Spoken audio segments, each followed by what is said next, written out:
Kayo mga kapanganay, tayo po ay bibisitahin po natin yung mga boundary, yung pong bakod. Ate pong lalagyan ng ilang, ang tawag po dito ay bunga. Tayo po ay mangunguha para makita ninyo yung sinasabi kong bunga.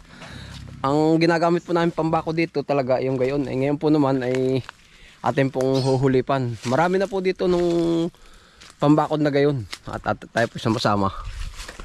Yan. At atin pong mangunguha po tayo nun. Nung bunga. Nung pambakod.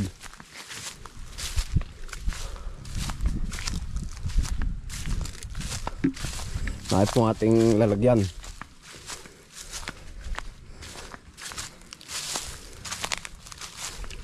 Kaya dito merong yung bago lang na huhulog dapat ay, saka yung may maliliit na sibol.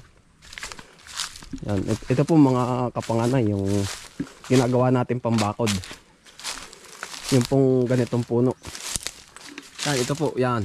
Ito po ay nataas ng parang kaposte. Yan. Tapos mapansin po ninyo, dikit-dikit siya. Oh.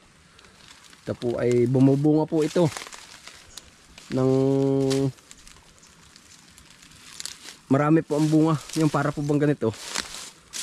Yan, ganito, parang ganito. Ganito na nga. Oh, yan. Ito po, ito. Ito. Yan. Yan, ito po, ito. Ang tawag po dito sa amin ay bunga. Ito po, yung pong bungang iyan, yung ganito. Ito po ay ating ilalagay sa mga pagitan ng bakod para ganito ang mangyari. Yan. Tampo, dikit-dikit. Oh, kahit po wala na siyang barbed wire ay magandang tingnan yan. Kaya lang po ang taas po niyan, oh, nataas yan. Pero okay naman po. Oh. Yan, tayo po kukuha ng pananim. Yan, ganito oh.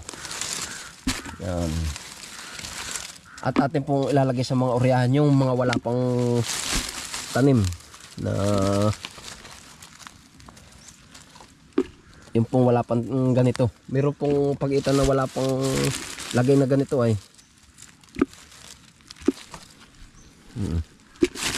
Yan, ganito po ang pambakod namin. Yung pong mga ay yung pong iba po ay yung madre cacao, yung kakawate. Ay okay din po naman yan. Kaya lang po yun ay pag nakalago ay gumugum na lahat.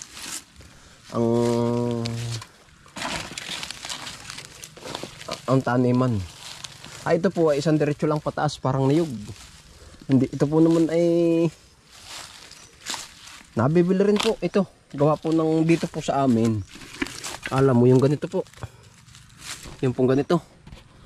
May bumibili po na hindi ko po alam kung per piraso dinadala po sa province of Rizal. Alam ko po nung may bumili dito ay sila po ang namulot ng bunga. Yung wala pang tubo ay dinadala daw po nila sa Angono. Ginagawa po bang pangmama? Tama po yan oh. Ang nangyayari po ay ganito. Yan, dikit-dikit. Yan. Yung pong wala, atin lalagyan doon sa dulo. Kaya po tayo nangunguha. Yan. Ganito po ang pambakod namin ginagamit. Imbis na, pwede rin po yung ganito, mga masitas. Ay, pero maganda po ito pag dumiretso ay wala ka nang tatagain sa puno. Isang diretso na po ay yun po mga katulad ng gamamela, madre cacao, ayan po ay yumayabong. Hindi naman tumataas din po ay lumalakas po ba ang kampan.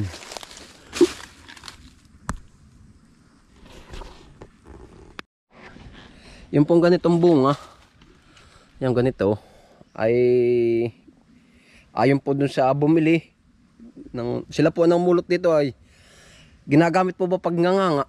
Yan. Yung bunga dinadala nga daw po doon sa Rizal. Yan, katulad po nito atin lalagan dito. Ito po ay meron na. Ay kaya lang ay di yan oh. Maliliit pa. Ito po ay dito po sa parte dito ay wala. Yan, ito po ay pinapatong laang. Yan. Ito po diretso na yan, ang laki, ang tubo. Ang kagandahan nga po lang ay di yung katulad niyan oh. Yung maganda po ay medyo malapit na. Yung lapit-lapit para kahit hindi ka na maglagay ng kawad, ayos na. Yan, katulad po itong gumamela. Oh, meron din po dito mga ganyan. Oh, masitas. Ay maganda po ay yung katulad po ito, maliliit pa rin po ayo. Ay atin pong huhuli pa na uli. Yan. Yan po na may kahit dikit-dikit. Walang problema. Maganda pong tingnan pag dikit-dikit. Yan, katulad po niyan, oh. Marami po, ito po ay isang diretsyo na eh. Yung po iba namamatay din. Oh. Yan, ganyan po ang ginagamit natin pambakod. Sa oriyahan, yan, oh. Dito po maganda ang panahon ngayon, oh. Maaliwalas. Yan ang kabuuan ng ating farm, oh. Yan. Tapos na po siyang tabasan. Yan, katulad dito.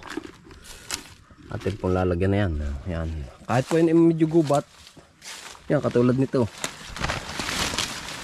Yan po ay diretsyo. Yan.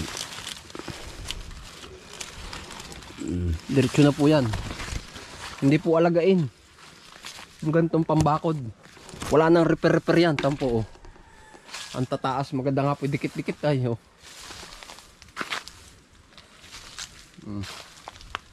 Yan, dikit-dikit yan. Ayun pong nilalagyan po natin ay yung may puwang. Oh. Ay katulad po ng Madre Cacao. Nalayo po ang kampan. Pero maganda rin pong bakod talaga. Yung Madre Cacao. Oh. Yan po ang mga ating bakod. Namamatay po pati ang Madre Cacao yan. Oh. Yan katulad po ito. Ang layo ng kampan. Yan, Madre Cacao na yan, oh. Yan, tamo. Ang haba. Kung para dito po sa ating ginagawang pambakod, siya po isang diretsyo lang, ay parang niyog. Yan, dito, ito po ay dire-diretsyo na ito, yung ganito. Kaya lang po, talagang aray ko, may hantik.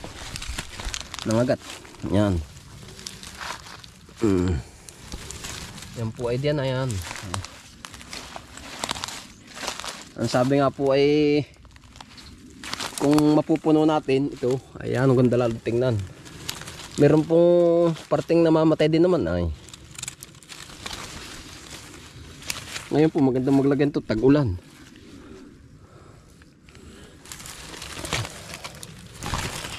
Yan. Yan, ito po ang maganda. Yan ang talagang subok na pambakod. Dito po ay bihira po ang may ganito din dito, bihira. Dito po sa aming lugar, dito lang ang marami na ganitong bunga, ang tawag ay bunga. Yan. Yan po na may atila sa salitan tamo, oh. Yan po, oh. Yan ang ganda, kahit po dikit-dikit yan, oh. Siya po ba ay uyon? Pataas, hindi katulad po ng mga ganito masitas, oh. Bumubukas siya, oh. Pag nahawan ang loob, dapat ay laging pupulayin. Yung tatanggalan ng sanga, oh. Yan, tampo ang gagamba, oh. Laki ng gagamba. Yan po, oh. Talaga pong dikit-dikit. Ay, ang ating pula naman nilalagyan ay yung mga wala. Ang tawag ay hulip. Naghuhulip tayo. Ito po ay dati talaga po ito may kawa din, ha. Yan, may mga bed wire dyan. 3 sabit yan ng bed wire. Pataas.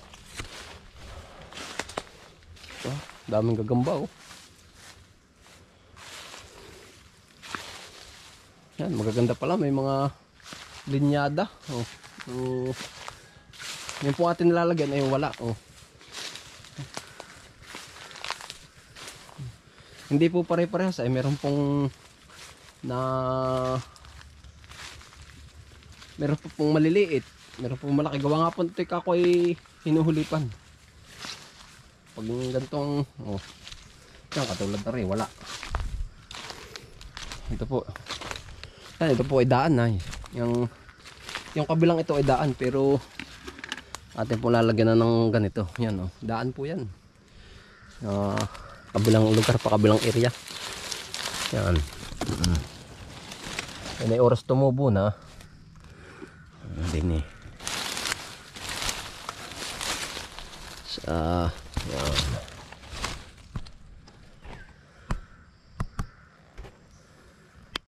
Yan po ang nangyayari dito. Oh. Uyon siya, uyon. No? Maganda, ayos pa ang mga bakod. Meron pong bandang wala. Talagang hindi na ko katulad dito. Yan, dito. Meron po ay pagkaliliit pa. Ating lalagyan na rin. Oh. Maganda po ayun, talagang dikit-dikit ay halos hindi po kayang pasukin ng tao. Yung ganitong mga bakod. Yan eh. Yan.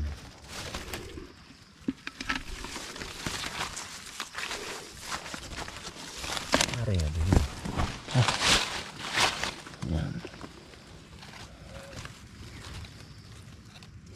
Yan. Yan po ang kuwan dito.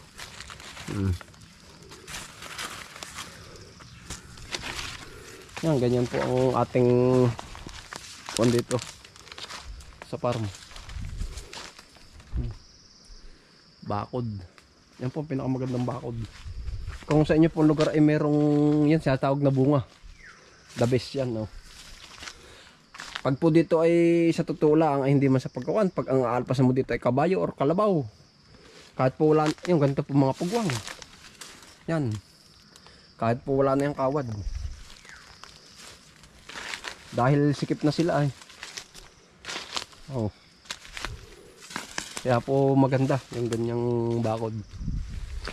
Wala po, hindi po yan mamamatay agad karaka-raka. Lalo dikit-dikit dito pala naman ay okay. Doon lang pala talagang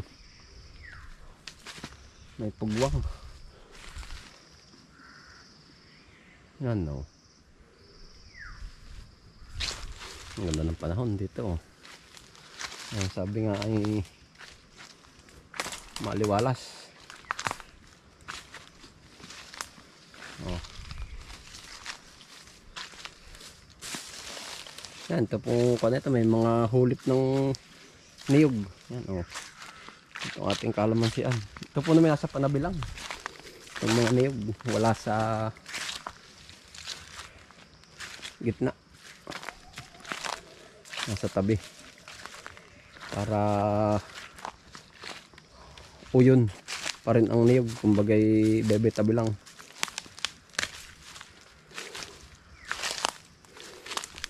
Ganda na rin oh. Mga orchids. Yan, mahilig po sa orchids. Wala lang pambunga. Orchids gubat. Gara.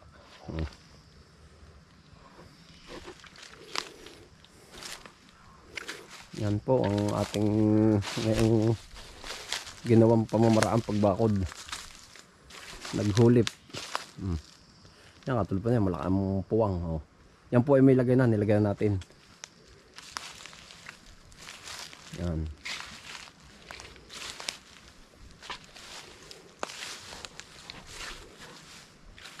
Yan, maraming salamat po sa pagsama ninyo sa akin. At lagi po kayong mag-iingat. Bye.